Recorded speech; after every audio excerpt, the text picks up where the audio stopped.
Assalamualaikum warahmatullahi wabarakatuh. Jumpa lagi dengan Otomotif Net Channel. Dan semoga teman-teman semua dalam keadaan sehat selalu dan tidak kurang satu apapun.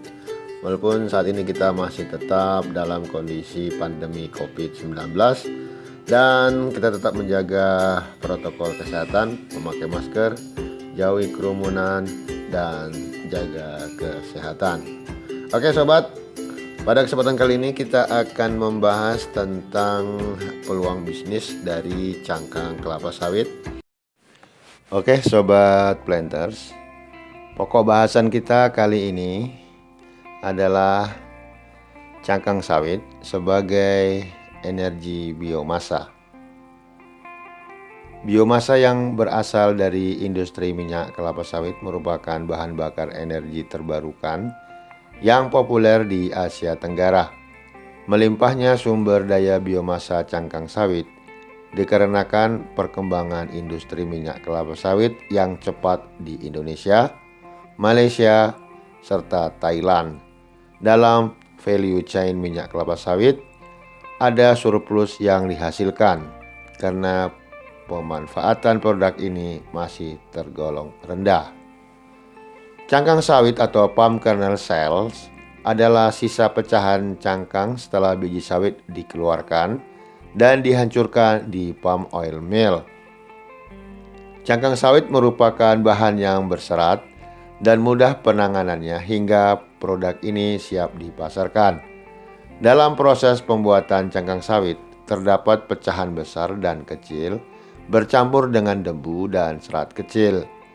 Kadar air dalam cangkang sawit tergolong rendah, yakni sekitar 11 hingga 13% dibandingkan residu biomasa lainnya dari sumber-sumber yang berbeda pula. Cangkang sawit mengandung residu dari bagian minyak kelapa sawit yang cocok untuk penghangat ruangan dengan nilai yang sedikit lebih tinggi dari kebanyakan ignocellulosic biomasa. Jika perbandingan dengan industri residu biomasa lain, cangkang sawit merupakan bahan bakar yang berkualitas baik dengan ukuran yang seragam, mudah menghancurkannya, dan proses pembakaran yang cepat karena tingkat kelembapan yang rendah.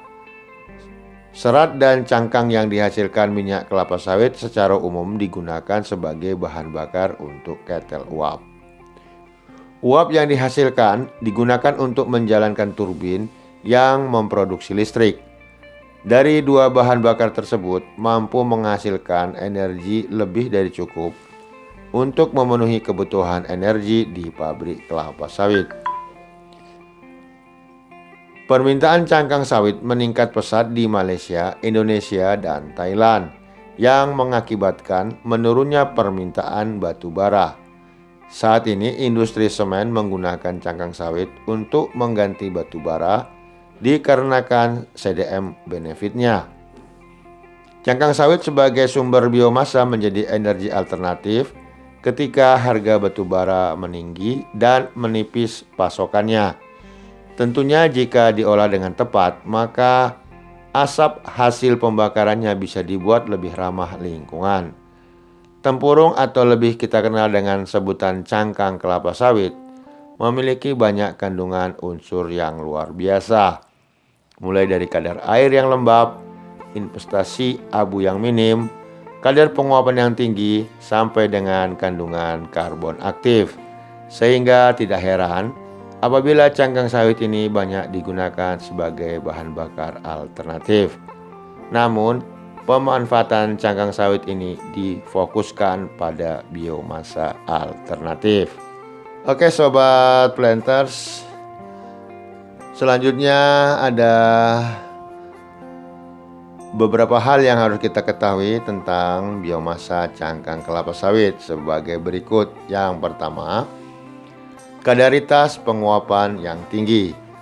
Kandungan intensitas kadar penguapan yang dikandung cangkang sawit sangat tinggi hingga 69-70%, dan zat sulfur karbon yang terdapat di dalam cangkang sawit relatif lebih rendah sehingga dapat mengurangi pencemaran polusi udara.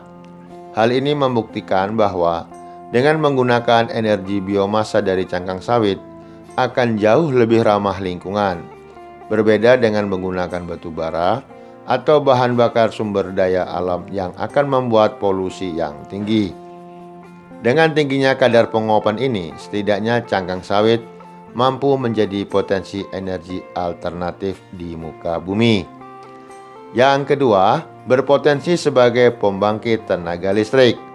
Saat ini pembangkit tenaga listrik di Indonesia masih menggunakan tenaga fosil, sedangkan permintaan pemasangan listrik di berbagai daerah semakin meningkat.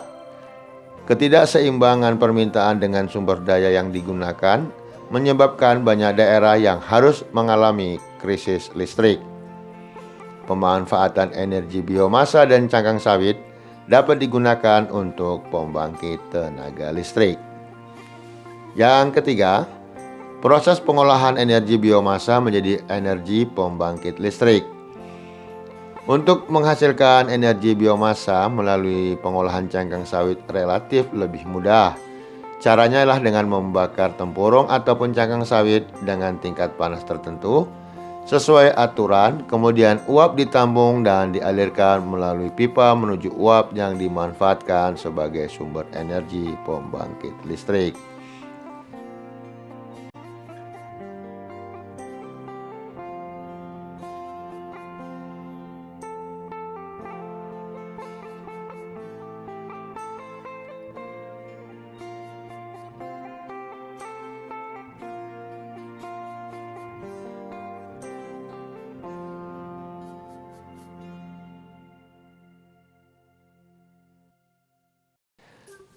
Oke Sobat Planter, demikianlah tadi sedikit hal yang kita bahas tentang cangkang kelapa sawit yang merupakan sumber daya potensial sebagai penghasil devisa dari olahan kelapa sawit. Semoga apa yang disampaikan ini bermanfaat bagi teman-teman.